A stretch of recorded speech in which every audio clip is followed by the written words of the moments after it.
Thank you everybody for coming. 今天大家打给来参加这个活动哈。Without further ado, I'd like to introduce our host and co-host for today. First, I want to introduce our host, Mr. Jackson Yang of Seville Classic and Chairman of First General Bank. Mr. Yang. Next is Julie Yang, President of Taiwanese American Chamber of Commerce, Los Angeles. Next is Dr. Simon Lin, Chairman of Greater Los Angeles Taiwan Center. Next we have Dave Wong and Peggy Wong of FriendNet. Thank you very much. And we also have Alan who cannot make it here today. And lastly, I'm the other co-host, but not important. So, what's your name? I'm sorry. What's your name? My name is Peter, and I'm very happy to be here. Alan's not here, but Simon Pang, Executive Vice President of Royal Bank, is here for Alan. Simon. So let me turn over the microphone to Jackson to say a few words. 大家早，很辛苦哦。我们早上才赶早餐，帮这个江振辉造势这个州长。那今天算是担任我们温馨啦，就是我们这个家庭式的啊，明天又是母亲节，当我们去预祝妈妈节快乐啊。这个我们都知道，这个 Ted 是我们台湾子弟啊，他这是第二任要选看会，那他一直下来，他是真的是国会的战将。你可以看到他每一个，我几乎每个星期都有看到他的新闻。他完全是我，然后看到这个 LA Times 说他是最有潜力的看为什么 ？Yes， 这个是我们台湾人值得骄傲的。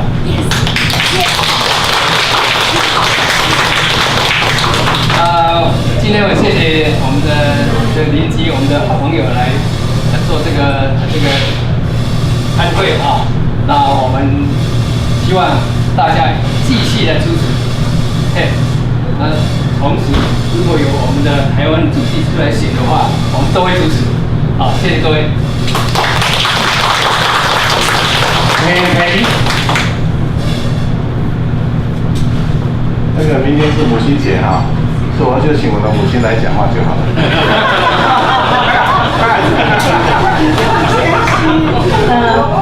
要先纠正一下，我不是他母亲，我是他孩子的母亲。I'm Peggy Huang, and I know Ted for many years since he was the state senator, and I always support him, and I thought that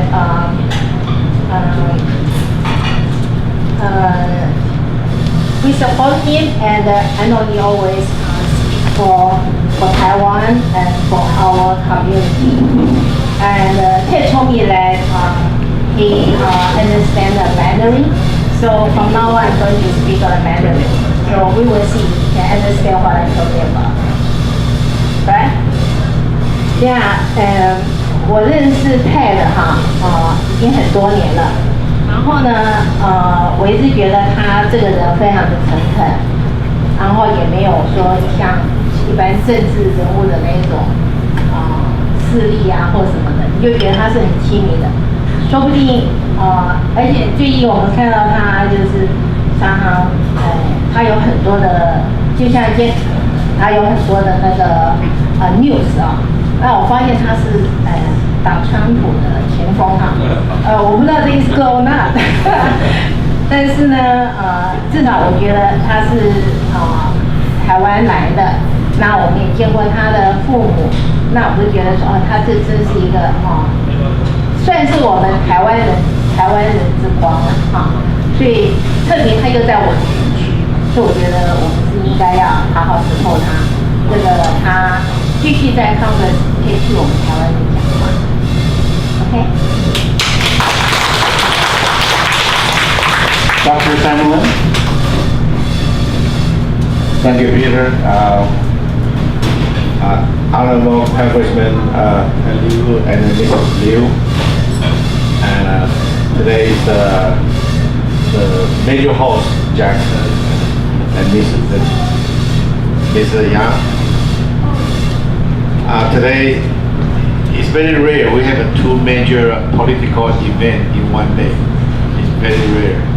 But I feel very inspiring because this morning I saw a lot of young generation come to the political event. I hope this thing can be continued to boost. And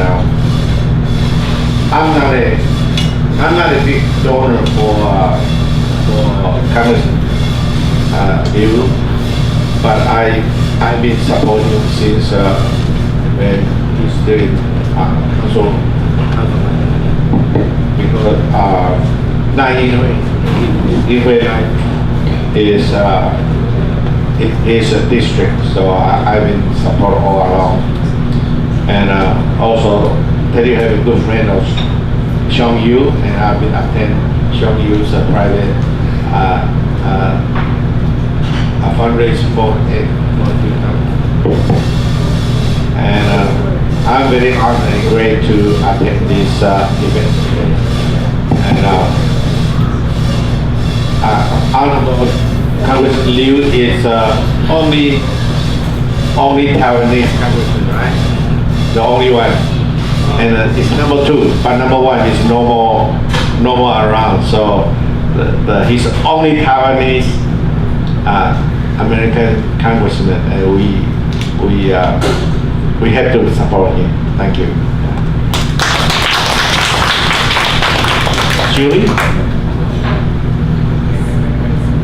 Okay. I think no one mentioned it, but I want to point out that Ted has done a lot for Taiwan, and some of them are not in the newspapers. Yes, and we'll give Ted a chance to tell us. Before we bring Ted up, we want to take this moment because Jackson mentioned tomorrow is Mother's Day. So I'm sure Ted would agree that his better half is here today. Mm-hmm. Betty is an attorney and a Wonder Woman in her own right. Betty, welcome. And we also have Austin Brennan.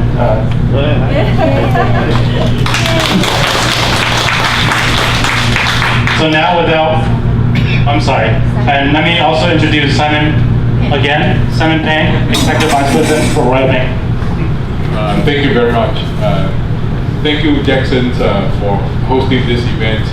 And we always support Ted. Anytime, anything, any event, we always count on Ted, and we always support Ted. And also that, as you know, that Ted is, I always call him, is a Twitter king. Every day you can see that he tweets a lot. That's pretty good.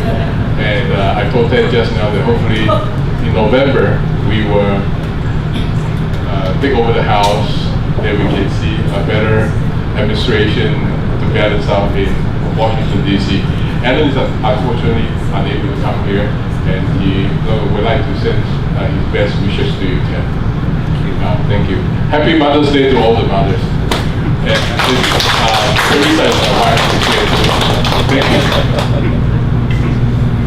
All right, so I know you guys are not here to listen to me to speak. So without further ado, it's my honor to introduce to our main guest today, Congressman Ted Lieu. Ted? 大家好，我是吕云平，国会议员，谢谢你们来。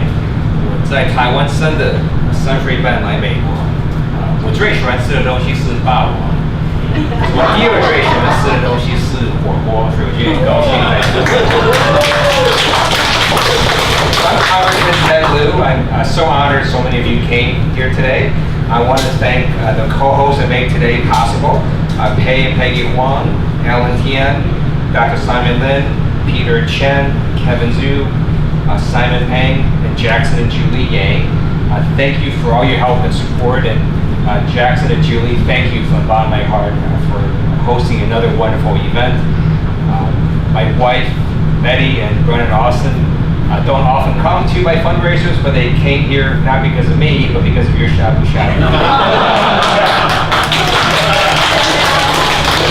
So we probably come to this restaurant every 2 months because the other month we're going to the King Shabu Shabu in Torrance. This is an amazing restaurant. Thank you for hosting it. and for all your longtime help and support. And also thank you, Frank, for all you do for Simple Human. We had the amazing opportunity to visit the factory in Taiwan, and we all use your products. They're very reliable, they're terrific, and thank you for being here and support. So I thought I would talk to you about an issue that concerns a lot of us here, and that's immigration. And then I'll also talk about U.S.-Taiwan relations, and then answer any questions that you may have. So in terms of immigration, some of you may know there is an issue with a program called DACA that affects undocumented youth. Many of them are known as Dreamers. What you might not know is many of these, while there are Latinos, there's also a lot of Asian Americans. And if you look at the University of California system, nearly 40% of people who are Dreamers are actually Asian Americans. So we have a problem where the current administration has said they want to eliminate this program. And all these undocumented youth came here when they were kids. They were brought here through no volition of their own. Over 50% were brought here when they were 4 to 7 years old. America is the only country they've ever known. To deport them, I think, would be cruel and unusual. And so the president last year had a dinner with Leader Nancy Pelosi and Senator Chuck Schumer, and then they announced an agreement where they said, okay, we're going to increase border security in exchange for a legislative fix to the DACA program. Unfortunately, this year, the president came back and said, no, I want to add 2 more provisions to that deal. One of them is he wants to eliminate the diversity visa lottery, which affects a number of countries. Many of them are in Africa, but it also affects countries like Taiwan. And second, he wanted to eliminate family-based immigration. He used the derogatory term chain migration, but it's accurately called family-based immigration. It affects a lot of not just Latinos, but also Asian Americans, including folks from Taiwan, from South Korea, from other Asian countries. And when we say family in America, what we mean is your mom and your dad and your brother, your sister, your kids. So under this very extreme proposal, it would ban immigration from your parents, your siblings, and your adult children. It was so extreme that a number of conservative Republican senators couldn't vote for it either. So now we're stuck. Until the White House gets rid of this provision, it's unlikely we're going to be able to get a fix for this DACA program. But lately, you've seen the White House stop talking about it. They don't talk about chain migration very much anymore. The president doesn't really talk about it anymore. So hopefully they back away from that. And if that's the case, I think we could do a deal where we increase border security and then provide relief for a lot of Dreamers, of whom a significant number are going to be Asian American. And we won't get rid of family-based immigration. So that's what we're trying to do. And then in terms of U.S.-Taiwan relations, I supported the legislation that said that Taiwan should be part of the WHO. I think it's completely ridiculous that Taiwan's not in it. It also has health effects for different folks. I am part of the Taiwan caucus, and some of you may know it's actually the second largest caucus in the U.S. Congress. It's very impressive. I've gone to the Beijing facility that Taiwan has at this beautiful place that they actually got a really good deal on many years ago. So they have this huge amount of land in a very expensive part of Washington, D.C. And they have these incredible events that they host. And you'll be very proud when you see these events because a large number of members of Congress show up, both Republicans and Democrats. And so you see strong support from the U.S. Congress. As you know, multiple bills actually have passed the U.S. Congress, including an act that the president signed on travel as well. So I think you see this administration as well as Congress doing legislation and other things in terms of U.S.-Taiwan relations. And I'm going to conclude now about the elections this November. So thank you for supporting me. The people who wrote the Constitution didn't do such a good job when they made us run every 2 years. So I think you might be surprised to know that my primary election is in less than a month. It's on June 5th. And then the general election is in November. So this is very helpful to me. I really appreciate it. And everyone in America gets to vote in November to see if they want to change the makeup of Congress. Democrats have to flip 23 seats to gain control. It just so happens that there are 23 seats across America that Hillary Clinton won in 2016 November elections. So if we do one thing in those 23 seats, if we just get Democrats to vote, then we should flip those seats. In addition, there's about another 80 seats that we are targeting. My colleagues elected me as the vice chair of the Democratic Congressional Campaign Committee, the DCCC. I'm responsible for the Western region, which includes Nevada, California, Washington, Oregon, Alaska, and Hawaii. I keep trying to get them to send me to Hawaii. They won't do that. But most of the targeted seats are in California. 7 of the seats Hillary Clinton won in 2016 in a congressional district in which a Republican is currently in office are in California. 5 are in Southern California. And I've been actively working to try to help flip those seats. So I think we have a pretty good shot in November, and we'll know soon. So if that happens, then I think you're going to see a check and balance on the current administration. And thank you so much again for your help and support. I know some of you also had an event this morning. I guarantee you this is better food at this event.